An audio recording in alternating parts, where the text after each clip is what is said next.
안녕하십니까.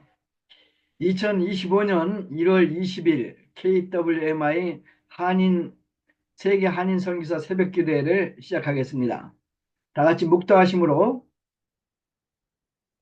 오늘 새벽 기도 예배 시작하겠습니다. 묵도하시겠습니다. 나의 하나님이신 여호와여, 내가 주를 사랑하나이다.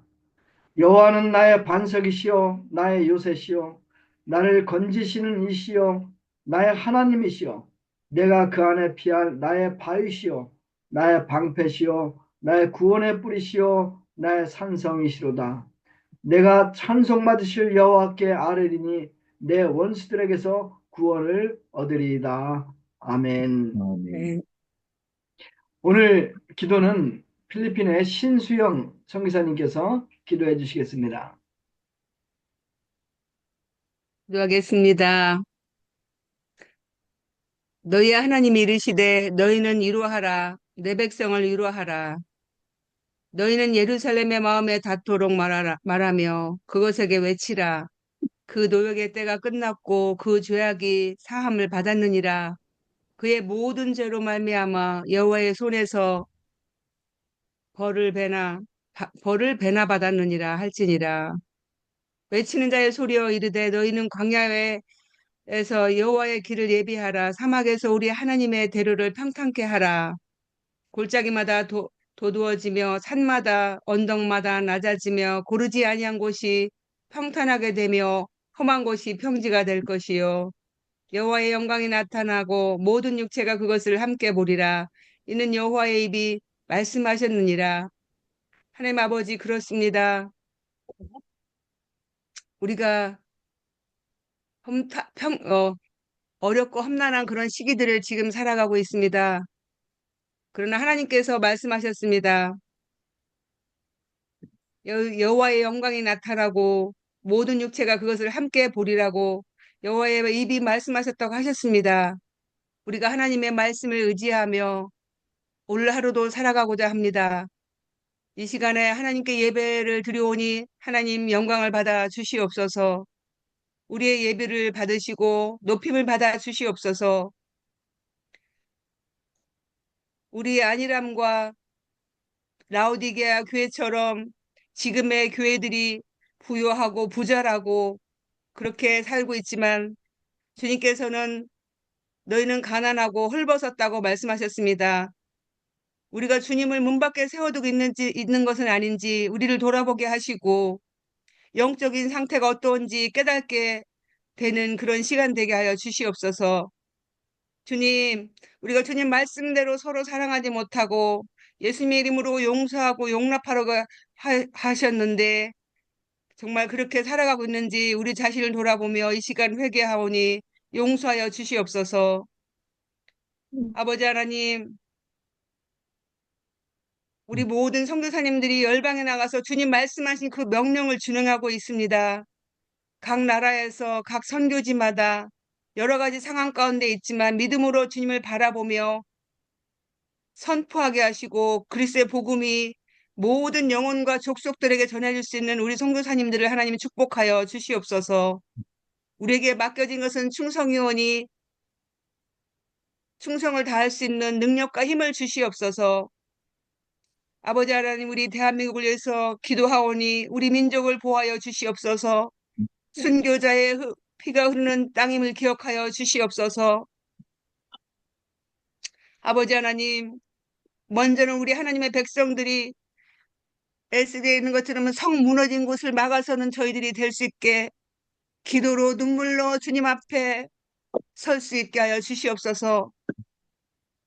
역대하 7장 14절 주님 말씀하시기를 내 이름으로 일컫는 내 백성이 그들의 악한 길에서 떠나 스스로 낮추고 기도하여 내 얼굴을 찾으면 내가 하늘에서 듣고 그들의 죄를 사하고 그들의 땅을 고쳐주신다고 주님 말씀하셨사오니 아버지 하나님 말씀대로 이루어지는 역사가 우리 대한민국 땅에 일어나게 하여 주시고 교회들마다 일들이 일어날 수 있게 은혜를 부어 주시옵소서.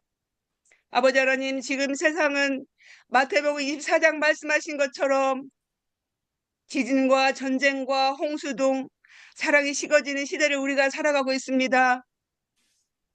아버지 하나님, 우리들로 하여금 이 상황을 보며 시세를 분별했던 이사갈 지파처럼 그렇게 기름 준비한 슬기로운 다섯 처녀처럼 주님 오심을 예비하며 신부로 준비하며 살아갈 수 있는 저희들 될 수 있게 하여 주시옵소서. 오 하나님 아버지, 어떤 상황 가운데도 하나님 말씀을 우리가 붙잡고 낙담하거나 실망하지 아니하고 주님 말씀하신 그 말씀대로 우리들이 순종하며 하루하루 또 성실하게 맡겨진 것을 충성하며 살아갈 때 하나님께서 모든 것을 이루시는 것을 믿고 힘을 내어 살아갈 수 있는 우리 저희들 성도님들 될 수 있게 해 주시옵소서. 또 우리 대한민국 교회들이 또 후원하며 기도하며 하나님 나라를 함께 아름답게 이뤄가고 있는데 아버지 하나님께서 이 상황들을 지혜롭게 저희 대한민국이 잘 대처나갈 수 있도록 은혜를 부어주시옵소서. 하나님 또한 북한의 우리 동포들을 기억하여 주시고 하루속히 복음으로 38선이 무너질 수 있게 하여 주시옵소서.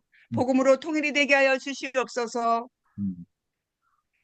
이 시간에도 육신의 질병으로 고통받는 우리 동역자들을 이루하여 주시고 하나님 함께하여 주시옵소서. 주님 또한 이 시간 서창원 교수님 입술을 통하여서 아론이 성수에 들어갈 때라는 제목으로 말씀을 듣고자 합니다.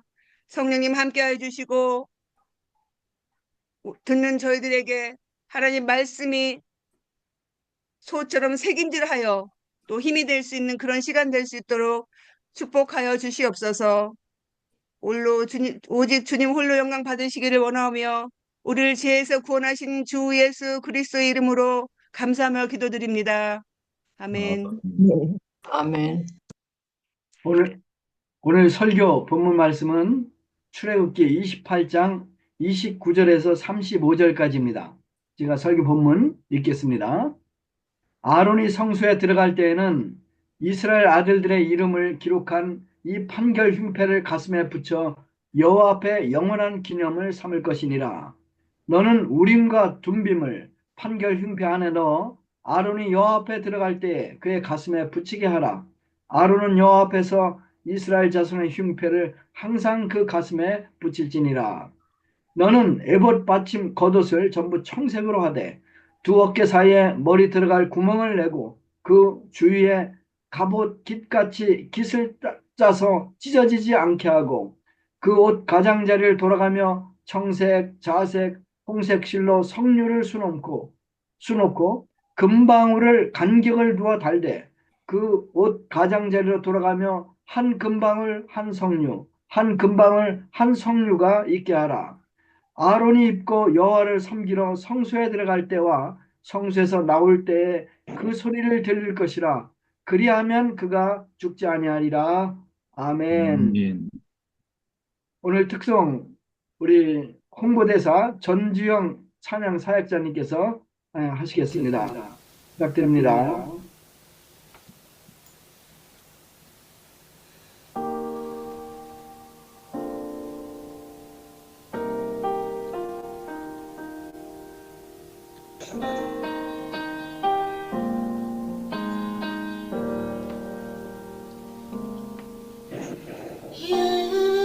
예수 사랑합니다.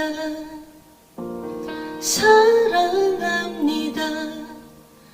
온 마음 다하여 오직 주님 한 분만 간절히 더 원합니다.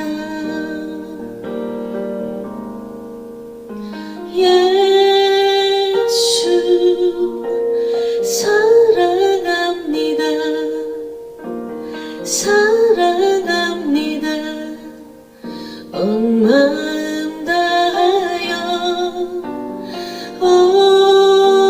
오직 주님 한 분만 간절히 더 원합니다.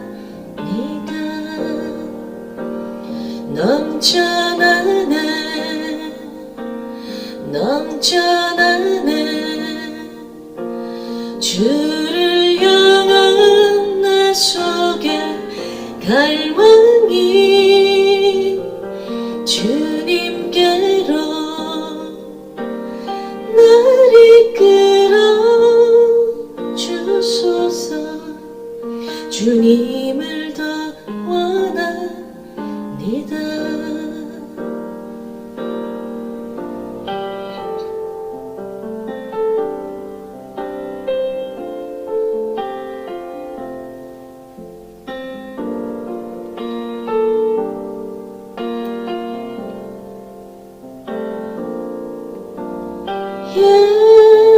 예수 사랑합니다. 사랑합니다. 온 마음 다하여 오직 주님 한 분만 간절히 더 원합니다. 넘쳐나네 넘쳐나네 주를 향한 내 속에 갈망이 주님께로 날 이끌어 주소서. 주님을 더 원합니다. 넘쳐나네 넘쳐나네 주를 향한 내 속에 갈망이 주님께로 날 이끌어 주소서. 주님을 더 원합니다. 주님을 더 사랑의 소망이 다 떨어져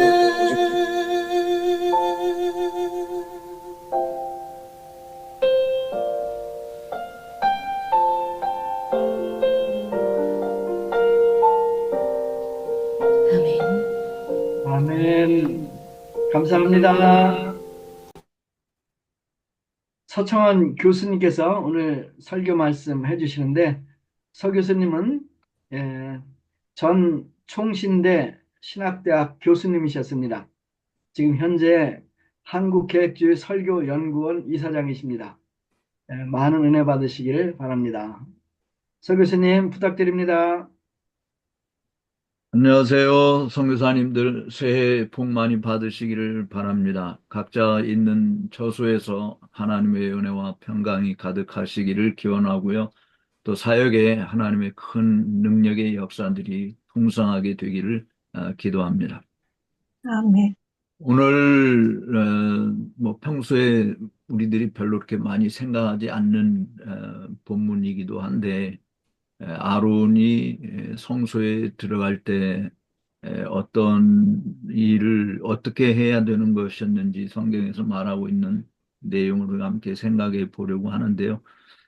그 이유는 우리가 하나님의 일꾼으로서 우리에게 맡겨주신 양무리들을 가슴에 품고 하나님의 보좌 앞에 늘 드나드는 일을 해야 되는 주의 일꾼이기 때문에, 그리고 우리는 구약시대처럼 성전에 드나드는 일을 하는 것은 아니지만 성전이신 예수님 앞에 나아가는 이 일을 할 때 우리 구약에서 주신 이 교훈의 말씀이 오늘 이 시대를 사는 우리에게 어떤 의미가 있는지를 함께 살펴보면서 은혜를 나누고자 합니다. 사실 PPT 사용을 이렇게 물어보시기도 하시고 그런데, 저는 이제 설교를 해달라고 그래서 그냥 강의가 아니고 설교라고 해서 그냥 PPT 사용하고 하는 거는 왜 이렇게 좀 설교에는 타당하지 않다, 저는 그렇게 생각을 하고요.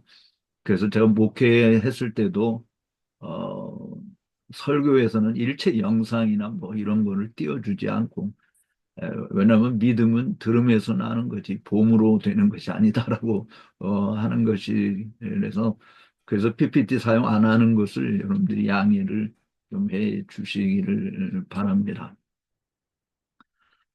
성소 또는 성막, 장막, 뭐 성전, 뭐 이게 이제 구약 시대의 용어이기도 한데 대체로 공통점이 하나님의 임재를 상징하는 곳으로 하나님께서 자기 백성들 가운데 함께 거하시고 하나님이 자기 백성들을 만나 주시는 그런 장소로 사용이 되었죠.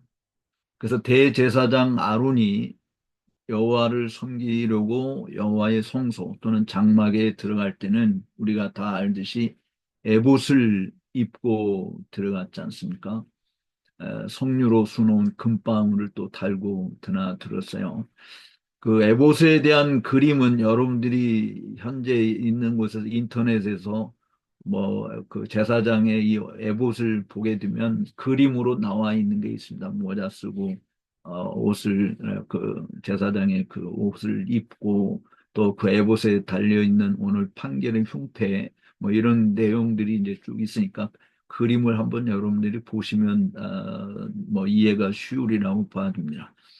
우리가 잘 알듯이 방울을 달고 성소에 들어가는 것은 지금 마지막 35절에서도 우리가 봤듯이 그가 들어가고 나갈 때 이 소리가 남으로 인해서 살아있구나 아니면 소리가 안 나면 죽었구나 이거를 이제 바깥에 있는 사람들이 알게 되는 거잖아요. 그리고 정금으로 된 패를 만들어서 그 위에 여호와께 성결이라는 글귀를 새겨놓고 아론의 이마에 달게 했습니다. 그래서 이스라엘 자손의 죄와 허물을 거룩하게 드리는 성물이 담당하게 됨으로써 여호와께서 그 성물을 받으시고 제물을 드린 자의 죄 사함을 확정하게 되는 예식이 치러지게 된 것이죠. 근데 이 예식을 치rum에 있어서 대제사장은 심장이 있는 이 가슴 부분에 해당하는 에봇 위에 판결의 흉패, Last Piece of Judgment라고 하는 판결 흉패를 만들어 달고 성소에 들어가야만 했다라고 하는 것입니다. 사실 오늘 생각해 볼 주요 포인트 중에 하나인데 판결 흉패를 달고 들어간다. 그것도 에봇에서 떨어지지 않도록 에봇 사방에 금고리를 만들어 단단히 고정시키는 일을 했음을 이제 26절에서 29절에 있는 데 읽지는 않았지만 그 내용을 엿볼 수 있고요. 그것만이 아니었어요. 이 판결 흉패에는 이스라엘 아들들의 이름이 기록되어 있습니다. 그리고 여호와 앞에 영원한 기념을 삼게 했던 것이죠. 더 중요한 것은 판결 흉패 안에 우림과 둠밈을 넣어서 가슴 위에 있게 했다는 것입니다. 그래서 30절에 아론이 여호와 앞에서 이스라엘 자손의 판결을 항상 그 가슴 위에 둘지니라라고 이야기한 것입니다. 이것이 우리에게 뭘 교훈해 주는 것인가? 오늘날에도 대제사장이 있어서 에봇을 입고 판결 흉패를 붙이고 그 안에 우림과 둠밈을 넣어서 어떤 것을 판결하는 의식을 거양하는 것이 아닌 한 오늘날 우리 성도들이 이 본문을 읽을 때 뭐 별로 그렇게 의미 있게 생각하는 것이 아닌데 오늘 2025년도 저와 여러분들이 첫 만남에서 왜 이 본문을 이야기하는가 뭐 우리가 읽을 때 평소에 깊이 음미하고 읽는 것이 아니기 때문에 그러나 이 말씀이 주의 종들에게 주는 의미가 매우 크다라고 하는 영적 교훈이 크다고 생각을 해서 함께 은혜를 나누고자 하는 겁니다. 먼저 생각할 것은 서두에서 말씀드렸듯이 성소는 하나님의 임재하심을 상징하고 그 하나님께서 그곳에서 자기 백성들과 만나 주시는 장소를 의미하잖아요. 하나님께서 자기 백성 가운데 거하신다라고 하는 말씀인 것이죠. 이 성소의 완결판은 바로 성육신하신 우리 주 예수 그리스도입니다. 그분이 육체 인간의 몸을 입고 이 땅에 오셔서 우리 가운데 함께 거하시는 임마누엘 되신 하나님이신 것을 드러낸 것이죠. 따라서 대제사장은 속량을 위한 제물, 희생 제물로 자기를 단번에 드려 죄인의 구원을 이루어 주신 우리 주님을 의미하기도 합니다. 이스라엘 백성을 대신한 성소에 들어간 아론처럼 하나님의 거룩한 보좌에 주님의 자녀들을 이끌어야 할 막중한 책임을 가진 교회의 목사가 대제사장이신 예수님을 대신해서 날마다 은혜의 보좌 앞에 드나드는 책임을 가진 자다라고 하는 생각을 해도 틀리지 않을 겁니다. 대제사장이 입는 에봇은 주 예수 그리스도의 의의 옷을 입는 것이고, 판결의 흉패는 옳고 그름을 판단하는 진리의 말씀을 뜻하는 것으로 봅니다. 그리고 그 흉패에 이스라엘 아들들의 이름이 기록된 것은 주님께서 정말 여러분들에게 맡겨주신 양무리의 이름을 기록한 것이라고 생각할 수 있습니다. 이는 목사가 영적으로 양육하고 감독해야 할 성도들의 이름을 가지고 주님의 은혜의 보좌 앞에 날마다 담대히 드나드는 것으로 해석할 수 있습니다. 이러한 이해를 전제로 지금 아론 대제사장이 성소에 들어갈 때 반드시 취했어야 하는 요건들이 우리에게 주는 교훈이 어떤 것인지를 조금 더 상세하게 살펴보도록 하겠습니다. 먼저 우리 목사들이나 일반 성도들이 생각할 것은 성소에 드나드는 특권을 가진 자다라고 하는 생각을 하지 않을 수 없어요.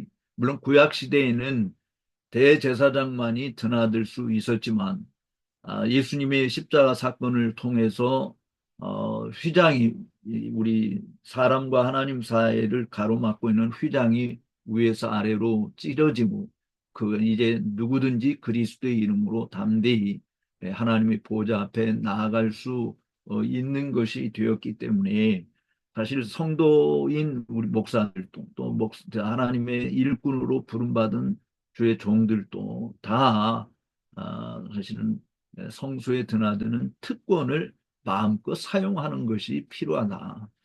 우리가 특권을 가지고 있으면서도 사용하지 않으면 그 특권이 특권인 것을 전혀 알지 못하고 또 누리지 못하기 때문에 특권이 주는 혜택을 전혀 받을 수 없게 되는 것이죠. 성소에 드나드는 특권은 아무한테나 허락한 것이 아니고 사실 우리 주 예수 그리스도의 피로 값주고 산 주님의 백성들에게 허락한 것이고, 친히 당신께서 임마누엘로 인간의 몸을 입고 이 땅에 오셔서 우리와 함께 거하시겠다고 하는, 그래서 은혜의 보좌 앞에 쭈삣쭈삣 그냥 좀 체면을 차린다고 어색하게 나가는 이런 것이 아니라 은혜의 보좌 앞에 담대히 나올 것을, 때를 따라 돕는 은혜를 얻기 위해 담대히 나오라고 이야기하는 것이죠.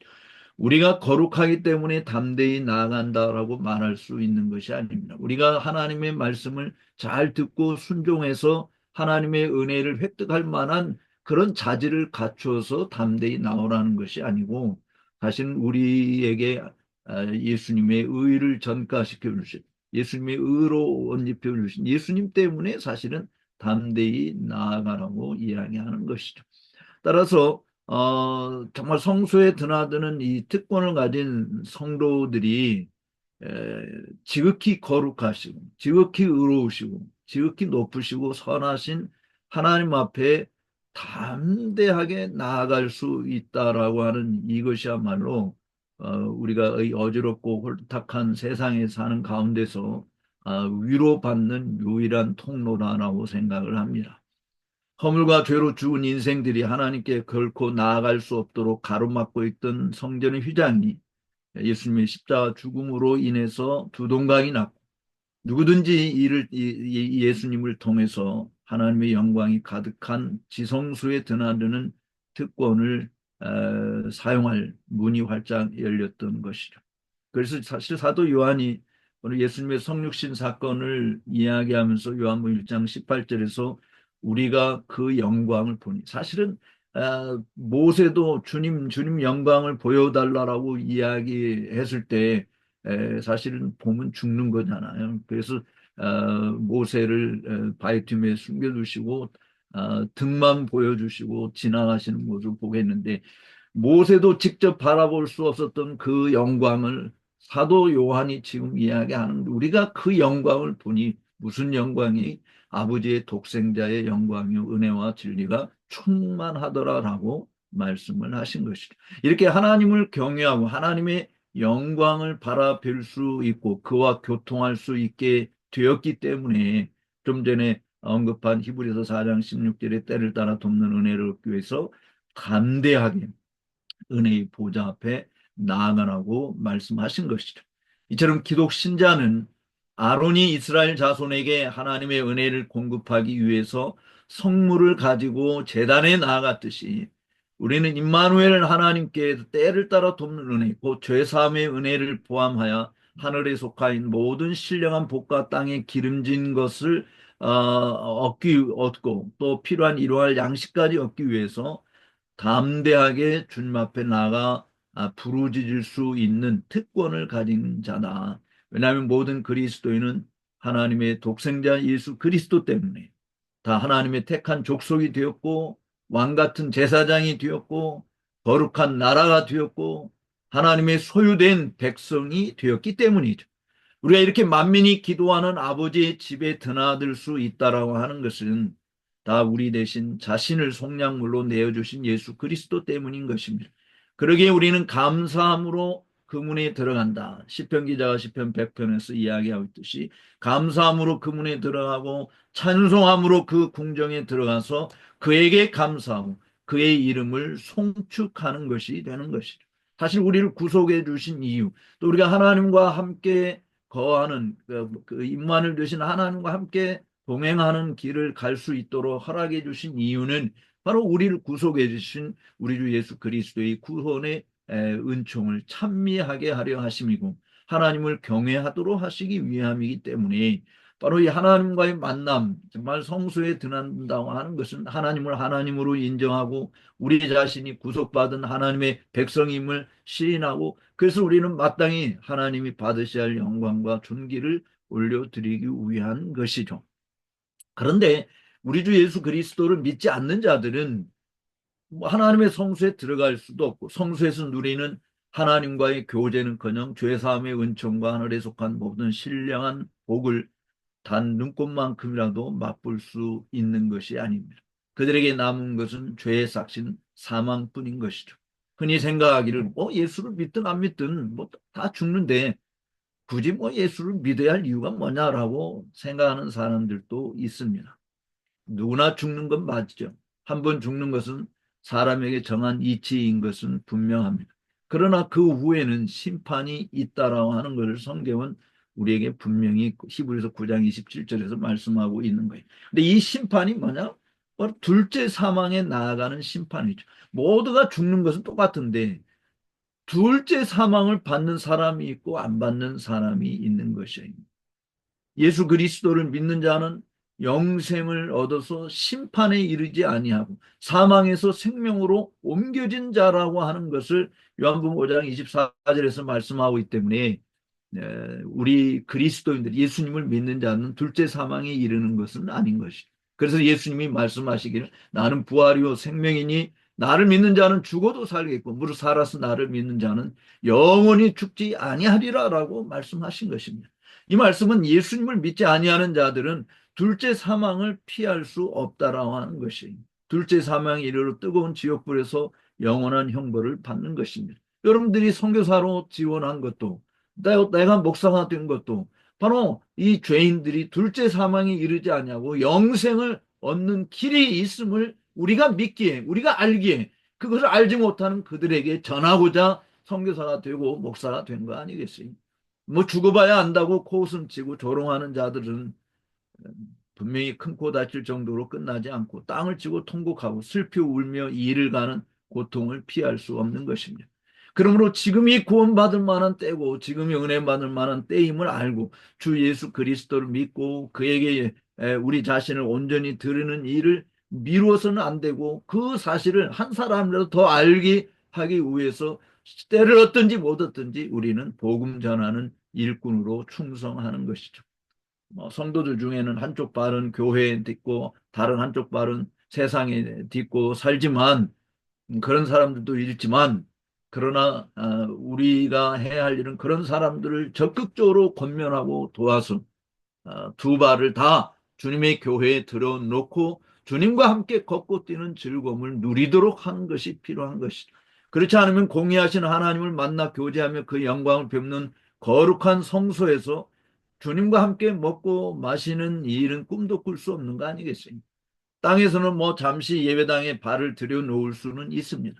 그것이 저희들이 어렸을 때 뭐 정말 성탄절이나 뭐 부활절이나 추수감사절 때 교회에서 주는 뭐 하나라도 얻어먹기 위해서 그냥 예배당에 옮겨온 것처럼 어쩌면 선교지에서도 선교사님들이 나눠주는 구호 물자에 이끌려서 교회 나올 수도 있어요. 그렇게 해서 예배당에 발을 들여놓을 수 있지만 그러나 그런 자들이 다 하나님 아버지 집인 하늘의 초소를 드나드는다라고 단정할 수는 없잖아요. 그러나 우리가 하는 일들을 그들이 정말 문구멍으로 잠시 하나님의 집을 들여다보는 것이 아니라 문을 활짝 열고 하나님의 집에 드나드는 즐거움을 누릴 수 있도록 해주는 일이 바로 우리 선교사들이 해야 할 일이고 주의 종들이 해야 할 일이다라고 하는 것입니다. 거기에는 계엄령도 탄핵도 없습니다. 영원한 통치자 예수 그리스도와 함께 왕노릇하는 그런 복락만 누림을 받게 되어질 것이. 그것도 구약시대에는 오로지 대제사장만 성소에 드나들 수 있었고 그것도 1년에 한 번 속죄일에만 나아갈 수 있었지만 주 예수 그리스도 때문에 그를 믿는 모든 성도들은 수시로 드나들 수 있고 따로 예약하지 않고 마음껏 드나들고 마음껏 시간을 보낼 수 있는 거예요. 제가 처음에 영국에 유학 가가지고 정말 익숙하지 않은 것이 모든 게 다 예약 문화예요. 예약이 안 돼 있으면 뭐가 안 되는 그 사전에 늘 예약해야 되는데 여러분 하나님의 집에 드나드는 하나님의 성소에 드나드는 일에 하나님과 예약하고 갑니까? 물론 우리는 공적인 만남을 가지기 위해서 정말 그 예배 시간 공적인 예배 시간이 있죠. 그래서 주일날 11시면 11시 뭐 10시면 10시 시간 정해진 시간이 있고 또 내가 새벽기도 하는 시간 이렇게 정해져 놓은 시간들이 있어요. 그렇지만 이건 우리가 다 공적으로 함께 만나는 시간이지만 이 이외에 우리들은 언제든지 어디든지 하나님을 찾을 수 있고 하나님을 만날 수 있고 하나님과 교제할 수 있는 것이다. 그것은 우리가 잘나서가 아니고 계속 말씀드린 것처럼 예수 그리스도 때문에 일어나는 일인 것입니다. 우리 아버지의 집이기에 가능하죠. 사실은 우리 육신의 부모님 집도 이제 뭐 설날이 다가오면 자녀들이 다 그 부모님 집을 이렇게 가는데 부모님 집에 드나드는데 물론 예약하고 갈게요라고 이야기하기도 하지만 그냥 부모님 집은 수시로 드나들 수 있는 거 아닙니까? 그 부모 자식 간의 관계를 가지고 있는 모습인 것이죠. 우리 아버지 집이라고 하는 거예요. 우리는 때로 피곤해서 자야 하고 쉬기도 하지만 우리 하나님 아버지는 졸지도 아니하시고 주무시지도 아니하시잖아요. 우리는 잘 수 있어요. 쉴 수 있어요. 그런데 우리 하나님은 지금까지 일하시니 나도 일한다고 예수님이 말씀하신 것처럼 언제나 당신이 지으신 세상을 돌아볼 뿐만 아니라 특별히 아들의 피로 값주고 산 주님의 자녀들 그리고 그 주님을 위해서 일하는 신실한 일꾼들을 주님께서는 결코 버리거나 떠나지 아니하시고 언제나 함께해 주시는 주님 그 집에 드나드는 이 특권을 우리가 마음껏 누리는 자들이 되어야 할 줄로 믿습니다.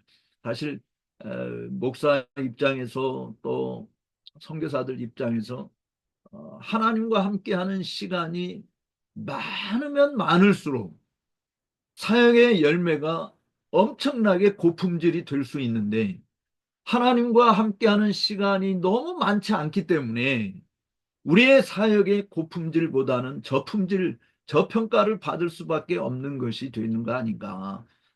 우리의 말도, 우리의 행함도, 우리 하는 모든 일들도 사실은 하나님의 집에서 풍겨져 나오는 그 복음의 생수의 그 빛, 정말 시원하고 맑은 물, 그리고 복음의 찬란한 그 영광스러운 빛이 비춰줄 때 그야말로 우리의 사역이 빛나는 것이 되지 않겠습니까?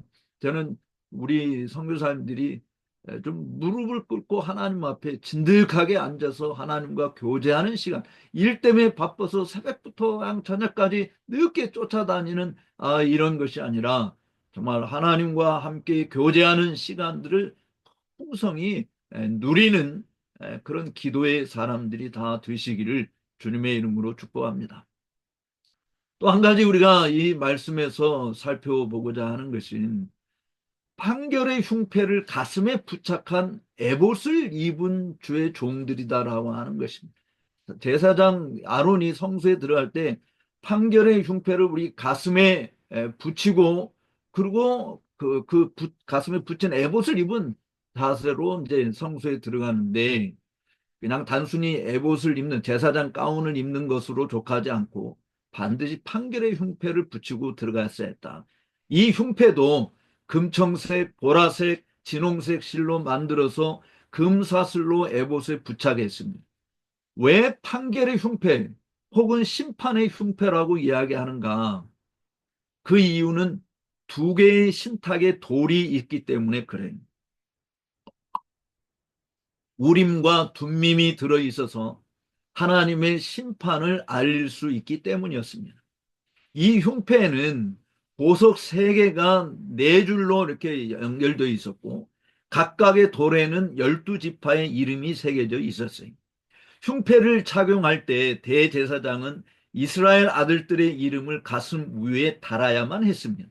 이것은 대제사장의 직무를 수행할 때 단순히 이 백성을 위해 일하는 것만으로 충분하지 않고 반드시 그들을 마음으로 사랑하고 하나님 앞에서 공정한 판결을 받게 해야 함을 뜻하는 것입니다.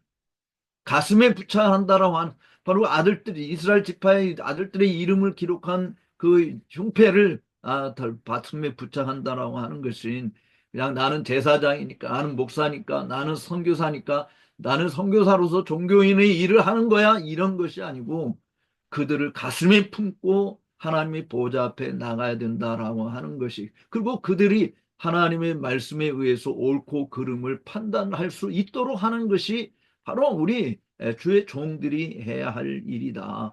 바울이 예수님의 심장으로 사랑했고 정말 모세도 이스라엘 백성들의 범죄한 것을 인해서 하나님이 다 징계하고 죽이려고 할 때 주님 죽이지 마십시오. 말 죽이시려면 차라리 내 이름을 주님의 생명책에서 지워주시기 바랍니다. 바울도 그렇게 기도했고 모세도 기도한 그런 마음이 없어서는 목사를 하면 안 되는 것이고 선교사로 나간다고 해서는 안 되는 것이라고 봐야지.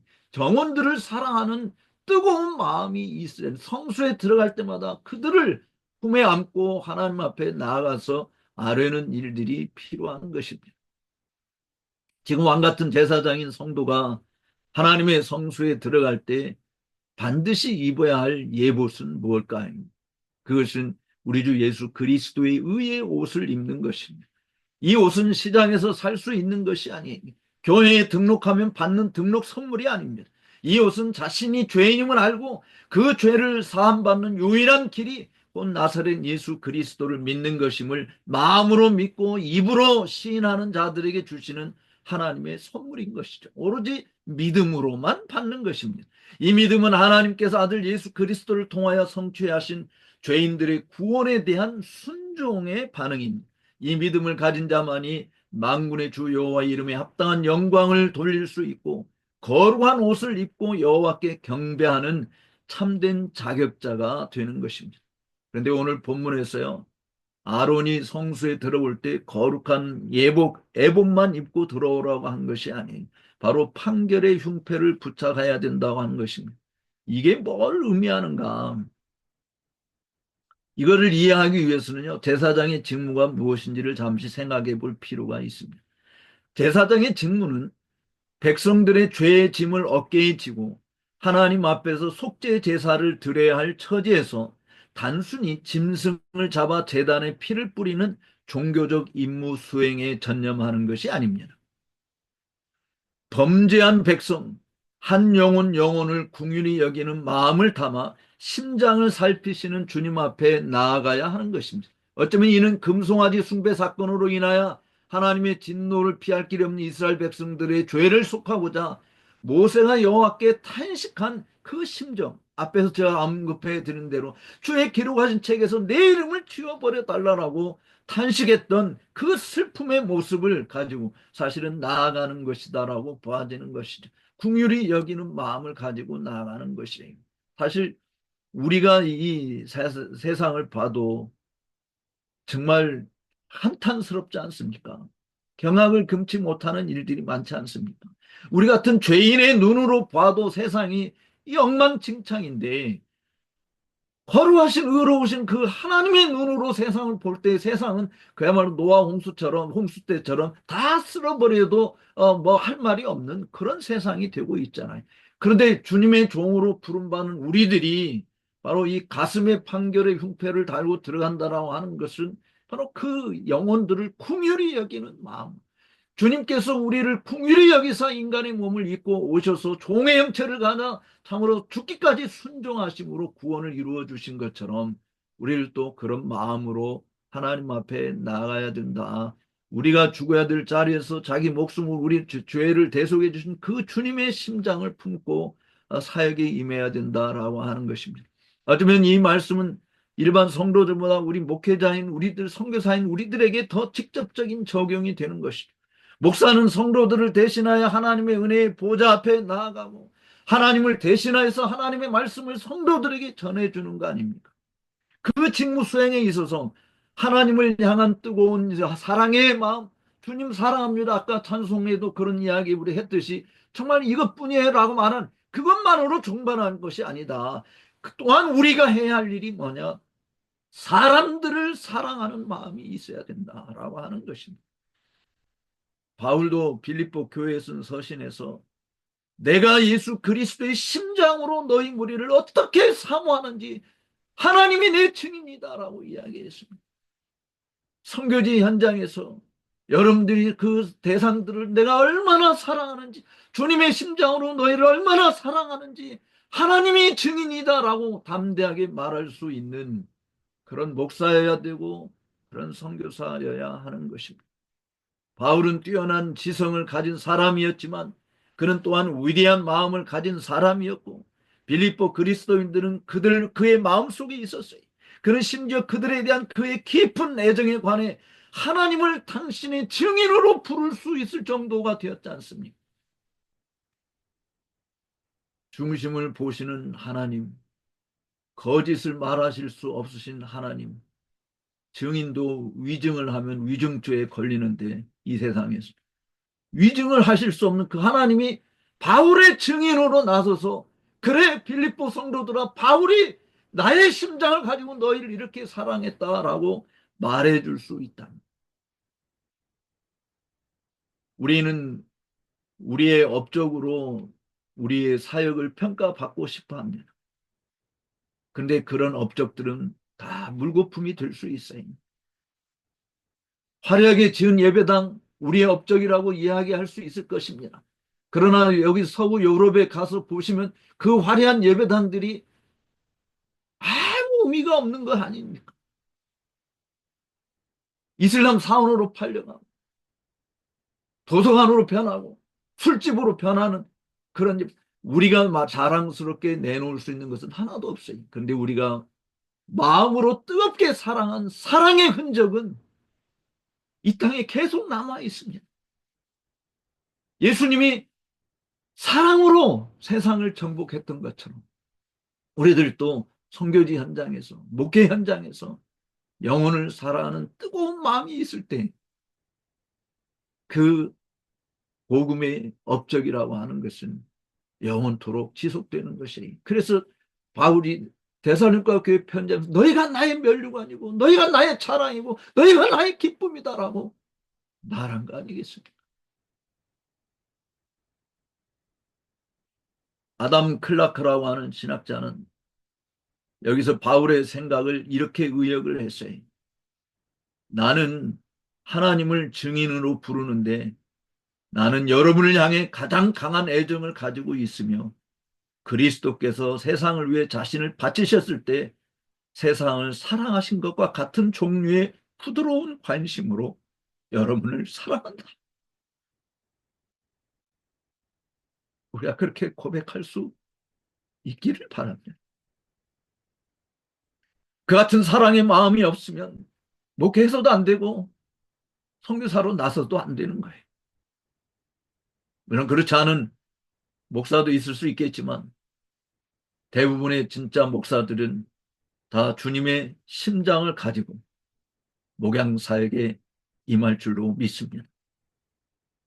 그렇다고 한다면 판결의 흉패를 가슴에 부착한 예봇을 입고 성소에 들어가야 한다라고 하는 이 부분은 목사만이 아니라 하나님의 성소에 들어가는 자들은 누구든지 다 주님이 우리를 사랑하신 것 같이 우리도 서로 사랑하는 마음을 가지고 나가야 한다라고 하는 거 아니겠어요?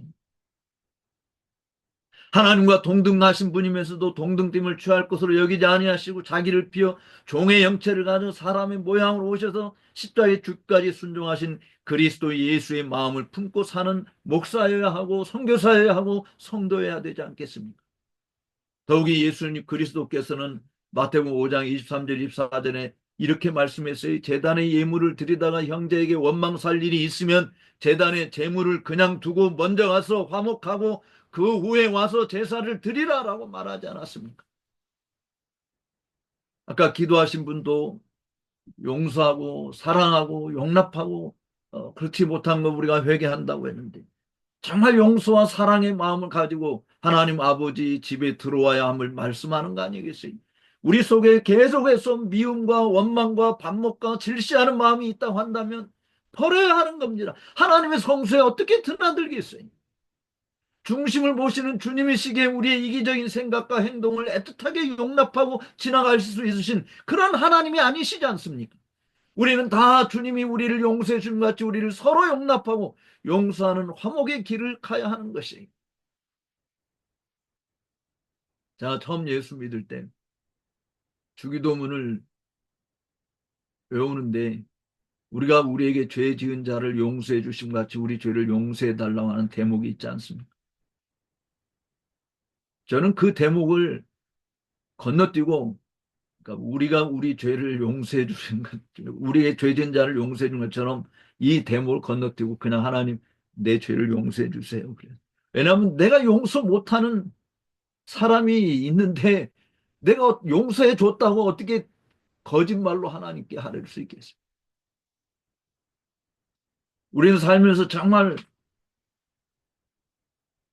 속된 표현으로 때려 죽이고 싶은 사람들도 만납니다.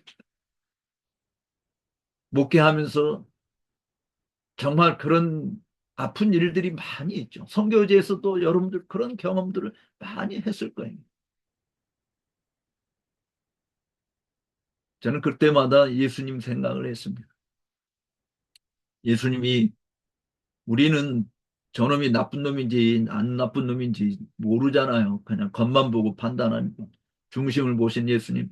가룟 유다가 자기를 팔아먹을 놈이라고 하는 거 아시면서도 차라리 태어나지 않았으면 좋았겠다라고 하는 거 아시면서도 3년 내내 데리고 다녔잖아요. 내치지 않았잖아요. 끝까지 품고 기회를 주셨잖아요. 우리들도 우리 속에 떨쳐버려야 할 것이 있으면 미련 두지 말고 과감하게 버리시고 새로운 마음으로 주님의 심장을 품고 매일매일 새로운 마음으로 주님의 사역에 임하는 저와 여러분들이 되시기를 주의 이름으로 축복합니다. 한편 본문에서 에봇 위에 판결 흉패를 부착해야 함을 언급하고 있는데 대제사장 이 판결 흉패에는 12보석이 박혀 있어요. 이 모든 보석이 정확히 무엇인지 아는 것은 불가능합니다.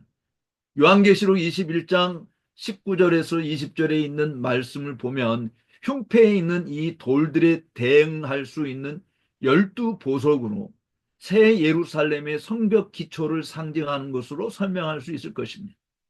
하나님께서 각 지파에게 그들의 이름을 이 보석에 새기라고 명령하신 것은 독생자의 피로 값주고 산 자기 백성들을 보석처럼 귀히 여기신다는 것이 아닐까 하는 생각을 해봐요.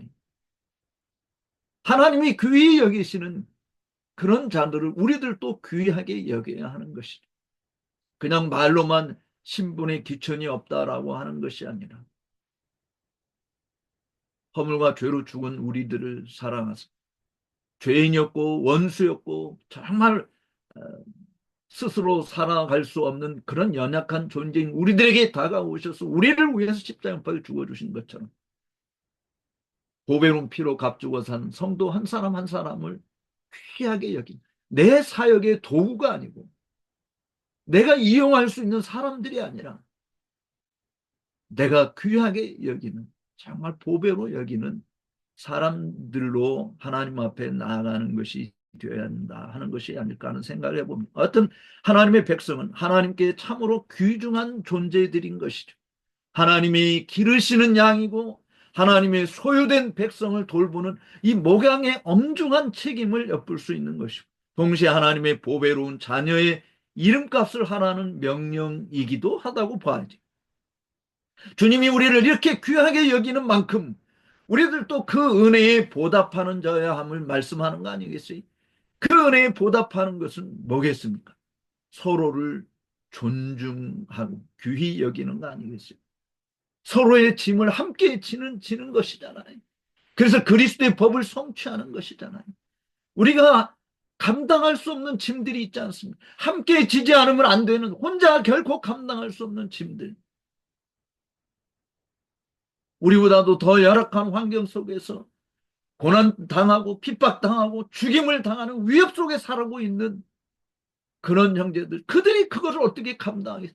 그들 곁에 우리가 함께해서 기도하고 함께 협력하고 사랑을 드러내므로 그들이 버려진 존재가 아니고 잊혀진 존재가 아니라 여전히 하나님이 사랑하는 자녀들임을 확인하는 일들을 하는 일에 쓰임을 받는 것이 되어야 되지 않겠는가.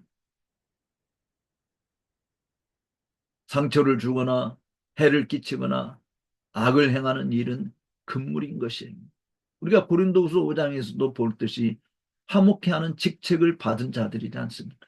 그냥 단순히 특정한 사람만 피스메이커로 사는 것이 아니라 화목해 하는 직책을 받은 것이에요.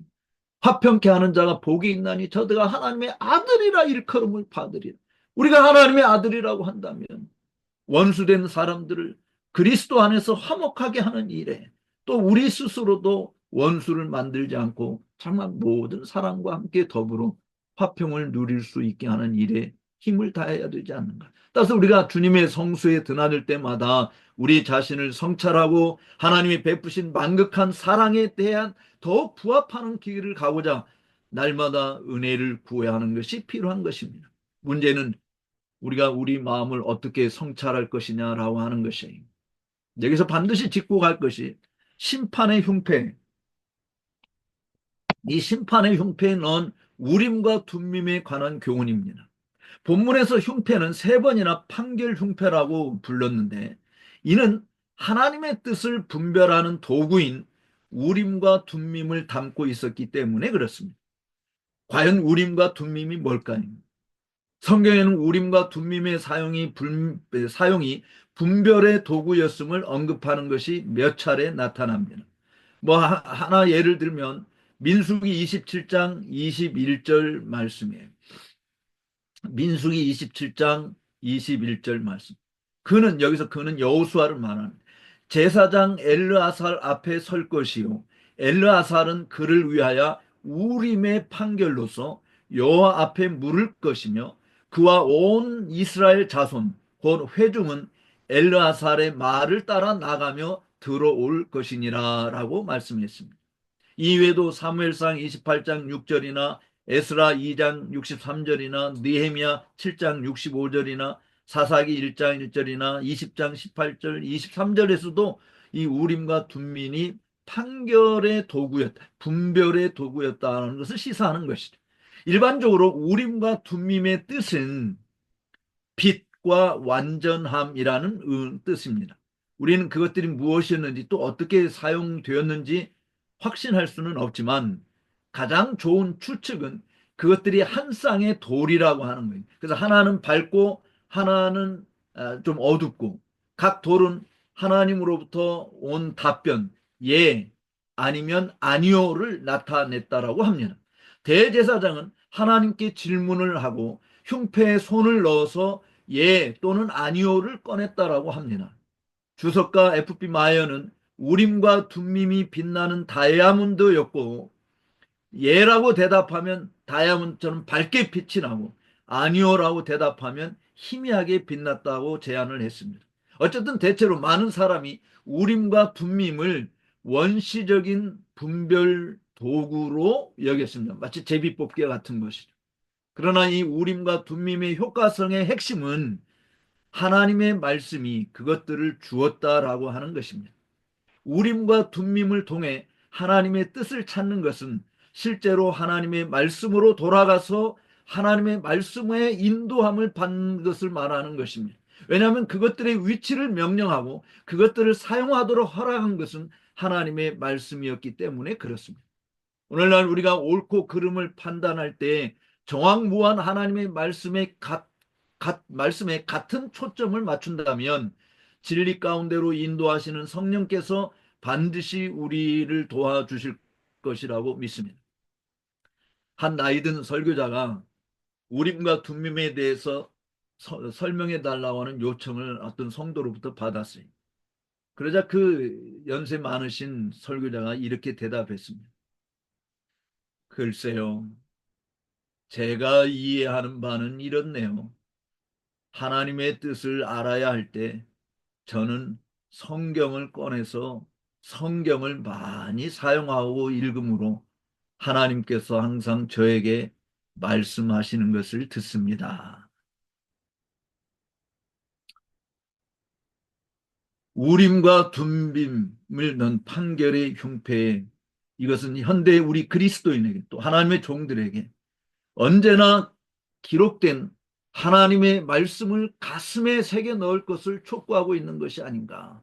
성경 말씀을 더 많이 사용하고 가슴에 새겨둠으로 매사에 하나님의 뜻을 옳게 분별함으로 부끄러울 것이 없는 일꾼으로 인정받아라 라고 하는 바울의 권면이지 않습니까? 사실은 바울이 내가 하나님의 말씀을 분별하여 이렇게 써도 상관없이 문맥에 이해되는데 문제가 없습니다. 그런데 바울이 네가 하나님의 말씀을 옳게 분별하여, 이 말은 그릇되게 분별하는 자들이 있다라고 하는 거거든요. 네가 하나님의 말씀을 옳게 분별하여 부끄러울 것이 없는 일꾼으로 인정된 자로 내 자신은 하나님께 드리기를 힘쓰라. 바로 우리 목사들이 해야 할 일이 뭐냐, 선교사들이 해야 할 일이 뭐냐, 옳고 그름을 분별할 수 있는 가장 확실한 하나님의 말씀의 법을 듣고 지키는 것이지 않겠습니까?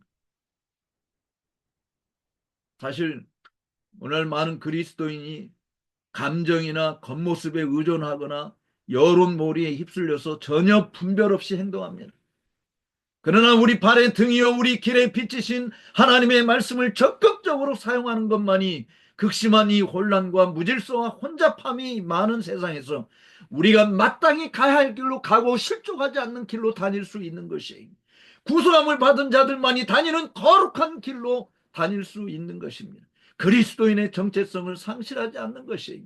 이것이 이스라엘 자손의 판결을 항상 그 가슴 위에 두라는 의미라고 봐집니다. 하나님의 집에서 가장 중요한 것은 하나님의 말씀을 듣는 거 아니겠어요? 하나님과 만나면서 우리 이야기만 냈다 떠들고 하나님 이야기는 듣지 않고 가는 그런 무례한 자들이 있어서는 아니 되지 않습니까? 우리는 항상 하나님의 말씀으로 우리 자신을 판단하고 성찰을 해야 되는 것이에요. 그런 의미에서 하나님의 집에 다윗의 보좌를 두셨고 그 보좌를 시편 122편 5절은 판단의 보좌라고 불렀습니다. 하나님의 백성을 위한 통치의 보좌를 예루살렘에 두셨는데 그 보좌를 판단의 보좌라고 한 것이 이게 무엇을 의미하겠습니까? 다윗의 후손으로 오셔서 영원히 다스리실 만왕의 왕이시고 만주의 주이신 예수 그리스도께서 좌정하시는 판단의 보좌가 예루살렘 곧 주님의 교회에 있다고 하는 것이, 성도는 바로 강단에서 선포되는 말씀을 통하여 자신들의 삶이 옳고 그른지를 판단할 수 있고 분별할 수 있고, 장성한 자는 연단을 통해서 선과 악을 분별하여 그리스도인의 삶을 이 땅에서 영위할 수 있게 되는 것입니다. 그런 의미에서 모일 때마다 교회는 하나님의 말씀을 선포하고 성도들은 선포되는 하나님의 말씀을 사람의 말이 아니라 내가 사랑하는 나를 사랑하는 주님이 내게 주시는 말씀으로 받고 믿고 순종함으로 믿는 자 속에서 이 말씀이 펄펄 살아 역사하는 능력을 드러내야 하는 것입니다. 그런데 목사들도 말씀으로 살지 않고 세상의 유행과 풍습에 쫓아서 살려고 한다면 하나님의 말씀은 우리 속에서 전혀 역사하지 않는 것이죠. 우리가 그렇게 살면 성도들도 마찬가지 아니겠어요? 우리가 말하고 판단하고 행하는 모든 근거가 바로 하나님의 말씀이어야 된다. 엘리야가 갈멜산에서 하나님 앞에 그 기도한 것이 바로 그 기도한 세 가지 중에 하나가 그거 아닙니까? 세 가지는 다 내용을 우리가 다 알고 있듯이 하나님이 이스라엘의 하나님이 진짜 하나님인 것을 저들이 알게 되고 내가 그 하나님의 부름받은 하나님의 종임을 저들이 알게 되고 그리고 세 번째가 내가 행하는 모든 일이 하나님의 말씀을 따라 행하는 것임을 알게 하옵소서. 선교지에서 여러분들이 돌보고 있는 모든 사람들이 여러분이 행하는 모든 일들이 이 세상 유행과 사람들의 이익을 위해서 하는 것이 아니라 하나님의 말씀을 쫓아 행하는 것임을 알게 하는 일들, 그래야 그게 하나님의 종이 아니겠어요? 발람 선지자가 이스라엘 백성들 저주하라 할 때 하나님이 내게 주신 말씀만 말하리라 라고 이야기했는데 하나님께서 우리에게 주신 말씀대로 전하고 가르치고 그렇게 행함으로 사람들에게 정말 이 사람을 보니 하나님이 계심을 알겠고 이 사람을 보니 하나님이 말씀하시는 것을 알겠다라고 말을 할 수 있는 사람들이 되어야 하지 않겠습니까? 어느 유행가 가사처럼 세상이 왜 이러냐고 너도 나도 물을 정도가 되어버린 이유가 뭐라고 생각합니까?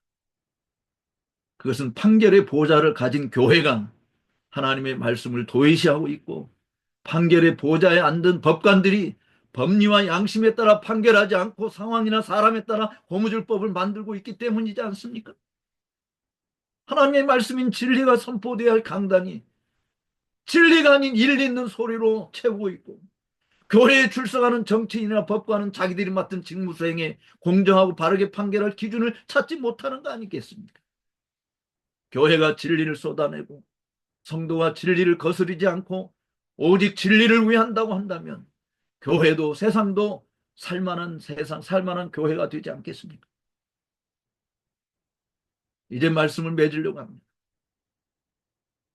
하나님의 자녀들은 하나님의 거룩하신 처럼 거룩한 자여야 합니다.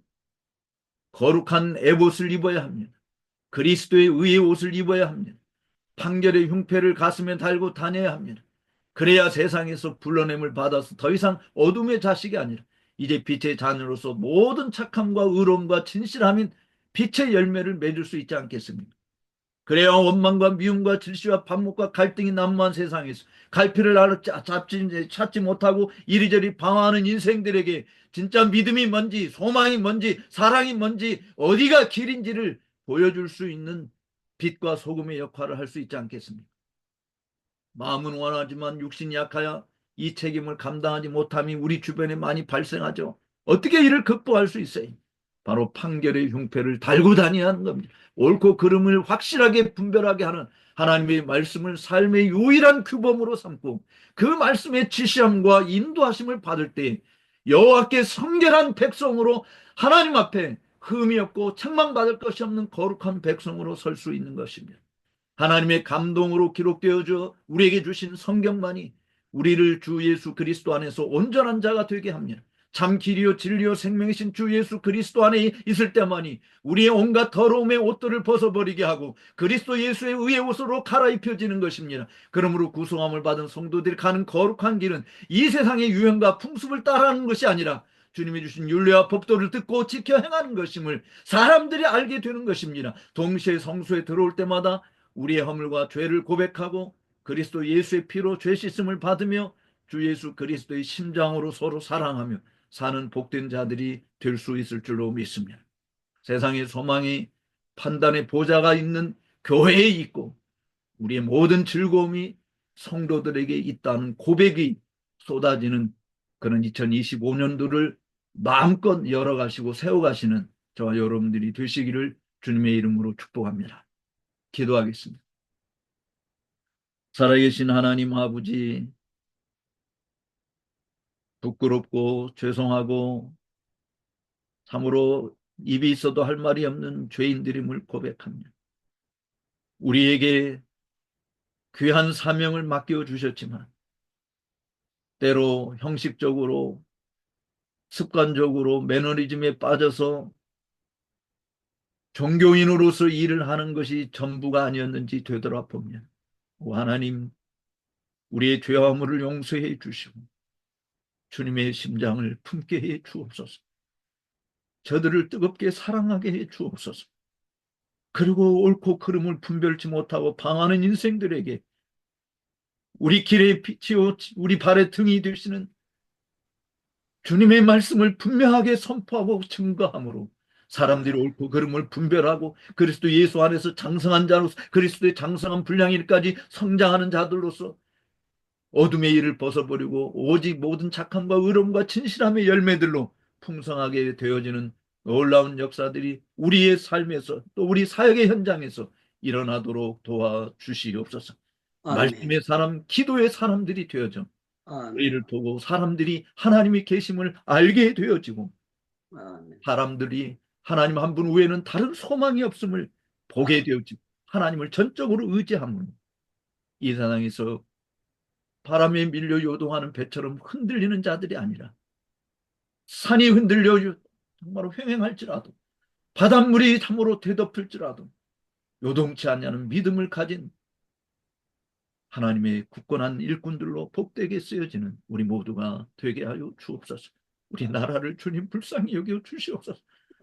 참으로 하나님 아버지, 양심도 법도 다 집어치운 일들이 너무나도 많이 횡행하고 있사온데 주님 불쌍히 여기시사 하나님께로 회개하고 돌이키게 하시고 하나님의 법을 따라 살아가는 이 나라 되게 해 주시옵소서.